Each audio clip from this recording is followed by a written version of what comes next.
안녕하세요, 크로스핏 아카데미입니다. 여러분, 크로스핏을 꾸준히 하고 계시는데 혹시 이런 고민 있으신가요? 처음에는 근력과 체력이 쑥쑥 늘어서 눈에 띄게 발전했는데 요즘에는 와드 기록이 더 이상 늘지 않는다거나 역도 기술도 늘고 3대 운동 원RM도 늘었는데 여전히 와드 후반부에 숨이 차고 페이스가 급격히 떨어진다거나 말이죠. 분명 근력은 늘었고 자세도 좋아졌으며 기술도 많이 향상됐는데 왜 실제 와드에서는 내가 가진 실력이 안 나올까요? 저도 똑같은 고민이 있었는데요. 크로스핏 2년차 쯤 됐을 때였어요. 분명 힘도 세지고 기술도 늘었는데 남들보다 와드 때 빨리 지쳐서 힘들었거든요. 특히 스러스터가 많은 와드에서는 남들보다 훨씬 빨리 털리게 되더라고요. 꾸준히 헬스부터 시작해서 운동 오래 했는데도 퍼포먼스가 남들보다는 좋지 않아서 이게 내 한계인가? 타고난 운동 능력이 약한 건가? 이런 생각이 들었습니다. 그런데 우연히 다른 박스로 옮기게 되면서 이 문제의 원인을 찾게 되었는데요. 저에게 부족했던 것은 근력도 기술도 아닌 VO2 max, 즉 최대 산소 섭취 능력이었습니다. 이것은 퍼포먼스 향상이 아주 중요하지만 사람들이 의외로 간과하고 있는 부분인데요. 이번 영상에서는 최대 산소 섭취 능력이 무엇인지 그리고 이것이 왜 중요한지 알아본 후 다음 영상에서 과학적 연구를 통한 향상 방법에 대해 알아보겠습니다. 영상을 꼭 보시고 정체된 운동 능력을 한 단계 끌어올리는 방법을 알아가시길 바랍니다. 제가 한때 다른 박스로 옮기면서 충격을 받았었는데요. 옮긴 박스에 운동하시는 분들은 의외로 스쿼트나 데드리프트 드는 무게가 낮았는데 정작 와드를 하면 지치지 않고 엄청 다들 잘하는 것이었습니다. 분명 나보다 원RM은 낮은 분들이 같은 와드에 같은 무게로 와드를 하면 나보다 빨리 끝내거나 많이 하는 것이었죠. 왜 이런 차이가 났을까요? 그 비밀은 이 박스 와드 특성에 있었는데요. 이 박스의 특징은 역도보다는 유산소 기구를 이용한 이맘 와드를 많이 하는 것이었습니다. 지금은 기억이 가물하지만 1분 동안 로잉 15칼, 바로 다음 1분 동안 월볼샷 25개, 1분 동안 어설트 바이크 12칼, 4에서 5라운드를 하는 이런 식의 와드를 많이 하는 곳이었는데요. 저는 이때 어설트 바이크를 처음 타보기도 했지만 이게 이렇게 힘든 유산소 기구인지 처음 알게 되었고 어설트 바이크 때문에 털린 다리로 나머지 운동까지 하는 것은 정말 고통 그 자체였습니다. 결국 1분 안에 목표한 칼로리를 다 못 채우는 경우가 처음에는 엄청 많았습니다. 근데 이 이맘 와드를 자주 하다 보니 나중에는 어느샌가 제대로 수행할 수 있게 되었는데요. 그 이유는 바로 이 이맘 운동이 고강도 인터벌 운동과 가장 흡사한 효과를 내기 때문에 유산소 능력, 즉 VO2 max 능력이 상승되었던 것이었습니다. 그때 저는 근력은 강하지만 산소를 활용하는 능력이 부족했었고 이 산소를 활용하는 능력이 VO2 max라는 수치로 나타나게 되는 것입니다. 정확하게 VO2 max는 볼륨 오브 O2 maximum의 약자로 1분 동안 우리 몸이 최대로 사용할 수 있는 산소 양을 말합니다. 쉽게 말해 자동차의 엔진 배기량과 같다고 보시면 되는데요. 엔진 배기량이 클수록 더 강한 힘을 오래 낼 수 있듯이 VO2 max가 높을수록 더 강한 출력을 오랫동안 유지할 수 있거든요. 사실 크로스핏 창시자 그렉 글래스먼도 이 부분의 중요성을 강조했습니다. 그가 제시한 크로스핏 피라미드를 보면 영양 바로 위에 대사 컨디셔닝, 즉 심폐지구력이 자리하고 있어요. 효과적인 심폐 능력이 뒷받침되지 않으면 근력과 기술도 제 실력을 발휘하지 못한다는 거죠. 그럼 이 최대 산소 섭취 능력은 어떻게 해야 발달이 될까요? 우선 발달하는 방법을 알기 전에 산소가 어떻게 근육에 도달하고 활용되는지 그 원리를 알아야 하는데요. 우리가 코로 숨을 들이쉬면 이 숨은 폐로 들어가서 폐포를 만나는데 이때 공기 안에 있는 산소가 피 속으로 들어가게 됩니다. 그리고 이 산소를 실은 혈액은 심장으로 향하게 되고 이 심장이 펌프처럼 피를 온몸으로 밀어주게 됩니다. 심장이 빨리 뛸수록 피가 빠르게 이동하고 그래서 격한 운동을 할 때 심박수가 높아지는 이유는 산소를 더 많이 보내야 하기 때문이죠. 그리고 근육에 도착한 산소는 근육세포 안에 있는 미토콘드리아라는 공장으로 도착하게 되고 이곳에서 산소와 탄수화물, 지방을 결합하여 ATP라는 에너지를 만들게 되는 것입니다. 그래서 결국 에너지를 잘 내기 위해서, 즉 운동을 잘하기 위해서는 이 산소를 얼마나 많이 근육에 보낼 수 있는지와 근육에 도착한 이 산소가 미토콘드리아라는 에너지 생성 공장에서 얼마나 효율적으로 아껴서 잘 쓸 수 있는지가 핵심인 것입니다. 이 총체적인 능력이 VO2 max, 즉 최대 산소 섭취 능력인 것이죠. 간단히 정리하자면 VO2 max를 결정하는 핵심적인 4가지 요소는 첫 번째가 코로 숨을 받아들이는 호흡 능력이고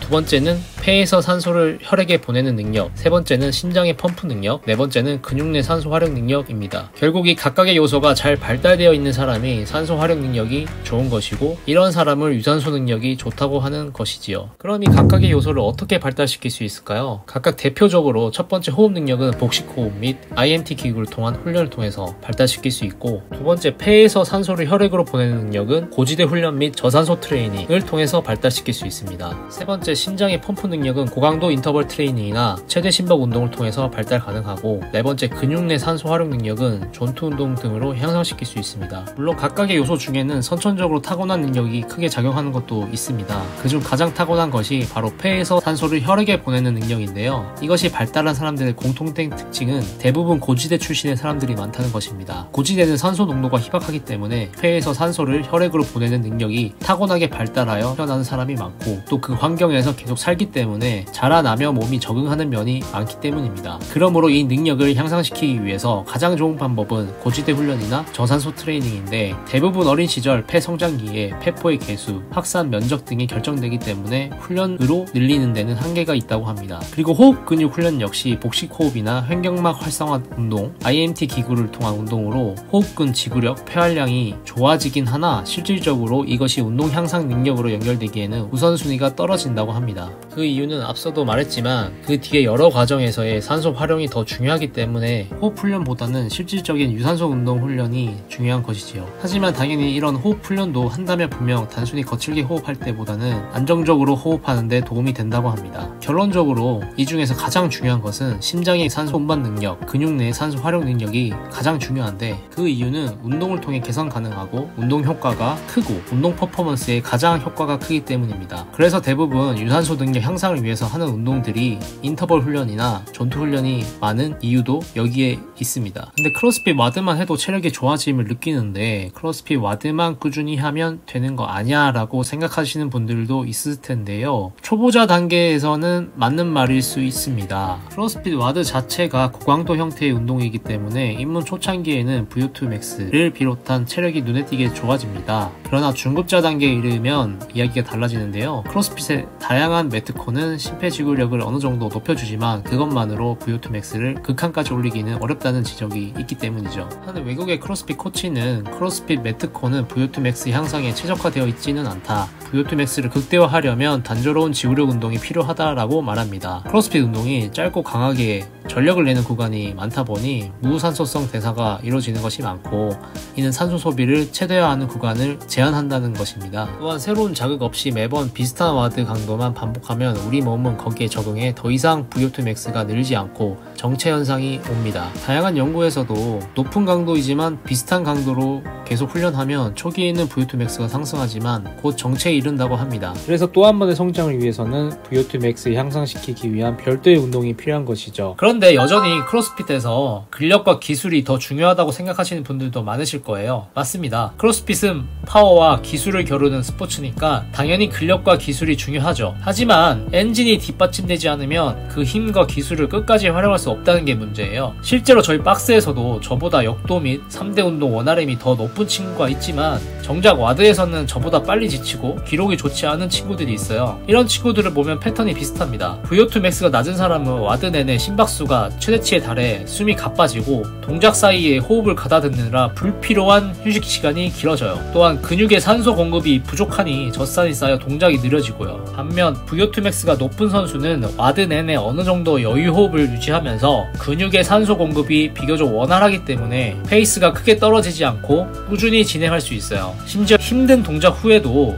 회복 속도가 빨라서 짧은 숨 고르기 후 바로 다음 움직임으로 넘어갈 수 있죠. 크로스핏 와드는 유산소성과 무산소성 에너지 시스템을 모두 요구하는데 VO2 max가 높은 사람일수록 유산소 대사 능력이 뒷받침되어 고강도 구간에서도 버티는 힘이 뛰어난 겁니다. 결론적으로 근력 vs 지구력의 문제가 아니라 근력 곱하기 지구력 모두를 겸비해야 최고 성적을 낼 수 있고, 현재 정체기에 놓였다면 상대적으로 감각이 쉬운 VO2 max를 올려주는 쪽에 집중할 필요가 있다는 뜻입니다. 실제로 크로스핏 최정상급 선수들도 전문적인 지구력 훈련을 도입하여 VO2 max를 끌어올린 사례가 많은데요. 5회 연속 크로스핏 게임즈 챔피언 맷 프레이저는 원래 역도 선수 출신으로 지구력이 약점이었으나 2015년부터 흰쇼 코치의 지도를 받아 본격적인 유산소 능력 강화 훈련을 시작했습니다. 흰쇼는 프레이저에게 주당 여러 차례의 트랙 러닝 인터벌, 사이클, 수영 등의 보조 훈련을 처방했고, 심지어 호흡근 강화 훈련까지 도입하여 폐활량을 키웠습니다. 있었습니다. 그 결과 프레이저는 불과 2년 만에 크로스핏 경기에서 지구력이 요구되는 종목들도 제패하기 시작했습니다. 또한 4회 챔피언 리치 프로닝은 초창기 약점이었던 유산소 능력을 보완하기 위해 매일 아침 공복 러닝과 주기적인 인터벌 바이크 세션을 실시했고, 그 결과 한때 세계적인 지구력 선수들 수준인 VO2max 70에 달하는 수치를 기록하기도 했습니다. 이러한 사례들은 고강도 심박 구간 훈련이 크로스핏